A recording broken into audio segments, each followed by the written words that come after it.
1971년 크리스마스 아침 서울 명동의 대형각 호텔에서 대형 화재가 발생해 163명이 사망하고 63명이 부상당했어. 이 사건은 단순한 사고가 아니라 내부 자재와 구조적 문제로 인해 불길이 빠르게 퍼졌다고 해. 호텔 내부가 불에 잘 타는 자재로 되어 있었고 필요한 방화문도 없어서 대피가 어렵게 되었던 상황이었지. 화재 발생 당시 불길이 굴뚝과 환풍구를 통해 빠르게 번져나가면서 호텔 내부는 아비규환이 되었고 사람들이 절박하게 창밖으로 뛰어내리며 극한의 상황을 겪었어요. 하지만 마지막 탈출구인 옥상으로 가는 문이 잠겨있는 절망적인 상황이었고 이로 인해 3명의 희생자가 문 앞에 겹겹이 쌓이게 되었다고 해요.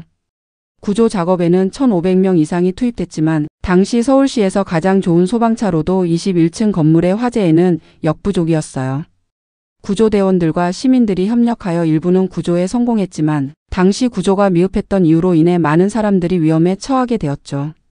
호텔 종업원 1명은 연기를 감지하고 혼자 도망치지 않고 손님들을 깨워 대피를 도왔고 국가대표 양궁 선수는 낚시줄을 이용한 구조 아이디어로 많은 이들의 주목을 받았어요.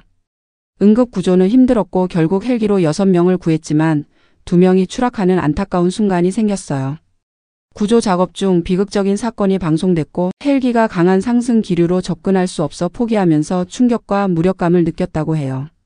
사건이 단순한 사고가 아니라 인재라는 증거들이 드러났고 탈출 경로와 화재 경보 시스템이 제대로 작동하지 않았다고 하네요. 불이 나면서도 탈출할 시간이 없었고 스프링클러가 지하에만 있었으며 하판 같은 저가 자재가 사용된 점도 지적되었어요. 부패와 안전 규정을 위반한 건축 과정이 문제였고 서울시 공무원들이 뇌물을 받아 대형 사고를 야기했죠. 화재가 나기 불과 열흘 전에 안전 점검을 통과했던 사건이 163명 생명을 앗아가는 비극으로 이어졌다. 이 사건에서는 이윤을 추구한 사업자와 부패한 공무원들 때문에 큰 피해가 발생했지만 그 속에서도 사람들의 생명을 구하려는 영웅들이 있었다.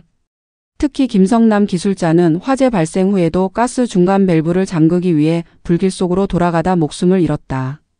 김성남 씨의 희생과는 달리 호텔 사장은 법적 책임을 면해 163명이 숨진 사건에 대해 아무도 제대로 책임지지 않았다.